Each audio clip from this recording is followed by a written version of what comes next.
sadarkaaleen biraa qabnu keessa fiitii madaalamne keessa kan koo na bareechi akkaan kiyyaama salphanne keessa kan koo na bareechi akkaan kiyyaama salphanne sadarkaaleen biraa qabnu keessa fiitii madaalamne. sadarkaaleen biraa qabnu keessa fiitii madaalamne keessa kan koo na bareechi akkaan kiyyaama salphanne keessa kan koo na bareechi akkaan kiyyaama salphanne sadarkaaleen biraa qabnu keessa fiitii madaalamne keessa kan koo na bareechi akkaan kiyyaama salphanne keessa kan koo na bareechi akkaan kiyyaama salphanne. Rabbiin arjaan himaa hedduu tola isaatiin nu badhaase fayyaaf qabeenya beekumsa namayyuuf qooda isaa raabse akka isaan malu godhe beekumsa isaatti murteeyse malee tokkolleen hin jiru kan harka isaarraa hambise abbaan kennee fi sarjummaa toluma isaatiin badhaase. Heltu shukrii qabde jaaloo qooda rahmaa waan si geeyse dhabduu sabriitu si qaba waan ilaahiin si hanqise akkastu nurraa eegama namu hiddaa istiqaase buqqaasu nurraa eegama summi gargaar nu facaase ani ergaatoo sitti geeyse. sadarkaaleen biraa qabnu keessa fiitii madaalamne keessa kan koo na bareechi akkaan kiyyaama salphanne keessa kan koo na bareechi akkaan kiyyaama salphanne. Rabbiin uumee khalqii maraa bifa isaanii tokkoon goone kaan dheereysee kaan gabaabsee dhaabbataan kaan wal hin ginne gariif qabeenya arjoome kaan miskiinaa humaa hin qabne kaanii fayyummaa kenneefi beekaa dubbiin jalan baane kaaniif humnaa hoodho je'een jabaa rorroon hin laallanne kaaniif beekumsa kenneefi akka isaa wal hin dhabneef namayyuu qoonni isaa addaa dhiiroo nuti immoo maal taane namayyuu qoonni isaa addaa dhiiroo nuti maal taane obboleessaaf salamne. sadarkaaleen biraa qabnu keessa fiitii madaalamne keessa kan koo na bareechi akkaan kiyyaama salphanne keessa kan koo na bareechi akkaan kiyyaama salphanne. Haasidummaan dhiftee hamtuu dhukkuba laafaaf jabaadha vaayirasii hundaan hanqatiin beekaa tahee wallaalaadha haaduu sharrii obbolummaa mummurtuu hidda isiidha duniyattis nu facaafti tan akhiraa dhabbalaadha keessa keenya bobeeysiti nu waakattee shilimiidha. Hamtuu yaaduuf nu saaxilti nu dhorkitee boqonnaadha dhukkuba wal'aansa hin qabne eega sammuu si nyaachuudha kan fashalaaf si saaxilu kaayyotee galma booddeedha haasidummaan balbalaadha.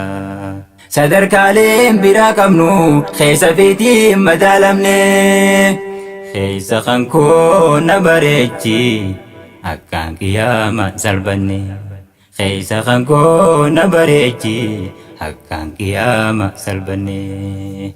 Jira ajjeesu jaallata akka lubbuun hin jiraanne beekaa wallaalu saffeeta akka waataa kan hubanne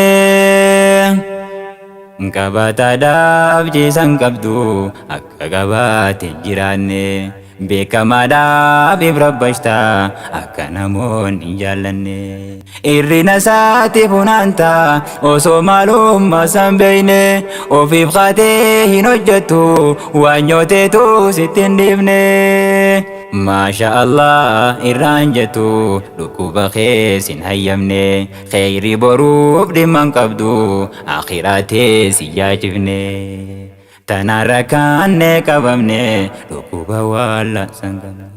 Tanarra kaannee qabamne dhukkuba wallaansaan qabne. Sadarkaaleen biraa qabnu keessa fiitiin madaalamne. Keessa kan koo na bareechi akkaan qiyaamaan salphanne. Keessa kan koo na bareechi akkaan qiyaamaan salphanne. Ofirra barbaanne dhabne nima rabbiin nu barjoome. Tola tokkicha nu boole namayyuu irratti morme. Nta obbolee isaa kajeella akka waan teenya nu saame. Daynee fuudhuuf waan hin malleef marrimaan keenya waadame. Sinkii baruuf ol kaayyannees hojii teenyaan balleeffame.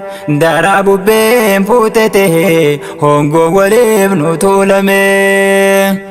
Boru fuula rabbii daynee Haaliqaaf maal deebifname. Gaafa guyyaan keenya dhume. Boru fuula rabbii daynee Haaliqaaf maal deebifname. Gaafa guyyaan keenya dhume. Sadarkaaleen biraa qabnu keessa fiitiin madaalamne. Keessa kan koo na bareechi akkaan qiyaamaan salphanne. Keessa kan koo na bareechi akkaan qiyaamaan salphanne. Dhukkubnis diqitaanni boruufisiif hin kaayamu. Addunyaarratti eegala galata isaarra galfamu. Gubaati keessoo san hongoo osoo keessaatti waadamu. Rabbiin gubbaan safaraa fi waashan jiruudhaan qonnamu. Rabbiin gubbaan safaraa fi waashan jiruudhaan qonnamu. Tan dura hogguu yaadda'u sammuu isaatiin cinqamu.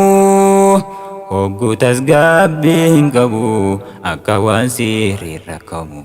Hamma hisdiin fageeffamu. Hogguu tasgabbii hin qabu akka waan sirrii rakkamu. Hamma hisdiin fageeffamu. Sadarkaaleen biraa qabnu keessa fiitiin madaalamne. Keessa kan koo na bareechi akkaan qiyaamaan salphanne. Keessa kan koo na bareechi akkaan qiyaamaan salphanne. Takkaan himee naaf hubadhaa mokora shaanan hisdiidha. Tan lammaffaa mokoromu kan abdannee ajriisiidha. Osoo halkan guyyaa yaadu sawaaba tokko dhabuudha. Tan sadaffaa si gaalamu bakkayyuudhaaf deefaaruudha. Mukaa citaan namaa sa'aan hamtuu ta'aa lamfachuudha. Mukaa citaa namaa sa'aan hamtuu ta'aa lamfachuudha. Sadarkaaleen biraa qabnu keessa fiitiin madaalamne. Keessa kan koo na bareechi akkaan qiyaamaan salphanne. Keessa kan koo na bareechi akkaan qiyaamaan salphanne. Afraffaan rabbi olaaneen abbaanis jibbamuudha. Takkitti rabbiin si jibbu qixaadha siitiif gayaadha. Rabbitti maganfadha. Takkitti rabbiin si jibbu qixaadha siitiif gayaadha. Rabbitti maganfadha. Tan xumuraa waa hundatu nasiiba isaatiin qunnamne. Milkiidhaaf dheebochaa oolus abbaxiinuma milkoyne. Tan namaatiif rabba shamaa. Tan saatis waan ittiin deemne. Tan namaatiif rabba shamaa. Tan saatis waan ittiin deemne. Shanansiituu siiftu muree takkallee sirra hambifne. Sadarkaaleen biraa qabnu keessa fiitiin madaalamne. Keessa kan koo na bareechi akkaan qiyaamaan salphanne. Keessa kan koo na bareechi akkaan qiyaamaan salphanne. Jecha qofaan irraan sahiin sheekoo sittiin himne. Beeytoota rabbii guddaa isaanirraa hin arganne. Beeytoota rabbii guddaa isaanirraa hin arganne. Rabbi nu hunda haa godhu warra obboleeysan hasanne. Rabbi nu hunda haa godhu warra obboleeysan hasanne. Halkan guyyaa hamtuu yaanne sadarkaaleen biraa qabnu keessa feetiin madaalamne. Keessa kan koo na bareechi akkaan qiyaamaan salphanne. Keessa kan koo na bareechi akkaan qiyaamaan salphanne. Sadarkaaleen biraa qabnu keessa feetiin madaalamne. Keessa kan koo na bareechi akkaan qiyaamaan salphanne. Keessa kan koo na bareechi akkaan qiyaamaan salphanne.